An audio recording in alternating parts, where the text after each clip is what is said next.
सगळ्यांच्या पत्रिकेमध्ये थैमान घातलेले दोन ग्रह म्हणजे राहू आणि केतू। ह्या दोन ग्रहांबद्दल बऱ्याचदा फक्त कालसर्प योग ही इतकीच माहिती लोकांना असते, पण राहू ग्रह आणि केतू ग्रह तुमच्या आयुष्यामध्ये किती आणि काय काय उलथापालथ करू शकतात याविषयी मी थोडक्यात तुम्हाला आता सांगते। कालसर्प योगा व्यतिरिक्त अनेक गोष्टी राहू आणि केतूच्या संदर्भात आहेत। राहू केतू ज्या घरामध्ये बसलेले आहेत त्या घरावरून अनेक गोष्टी तुम्हाला समजतात की तुम्ही तुमच्या आयुष्यामध्ये कोणत्या गोष्टींवरती तुमचं अत्यंत प्रेम असणार आहे आणि कोणत्या गोष्टी तुमच्यापासून अत्यंत दूर जाणार आहेत। राहू हा खराब ग्रह किंवा छायाग्रह जरी समजला गेला तरी राहू ग्रह जर पत्रिकेमध्ये चांगल्या पोझिशनवर असेल तर तुम्ही लाईफ चेंजिंग गोष्टी करू शकता, करिअर मध्ये खूप चांगलं यश मिळवू शकता।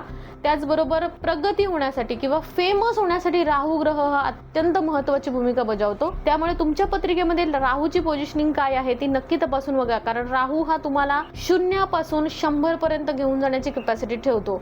पण जर हाच ग्रह बाधित झाला तर मात्र अनेक गोष्टी घडू शकतात, जसं की वादविवाद होणं, भ्रमिष्ट होणं, निर्णय चुकणं, चुकीच्या ठिकाणी पैसे इन्व्हेस्ट करणं, जवळच्या माणसांना लांब करणं, नको त्या व्यक्तींच्या संगतीत येणं, चुकीच्या संगती लागणं, व्यसन लागणं आणि व्यसनामध्ये खूप आतमध्ये खोलवरती जाणं, अशा प्रकारच्या अनेक गोष्टी राहू बाधित झाल्यामुळे होतात।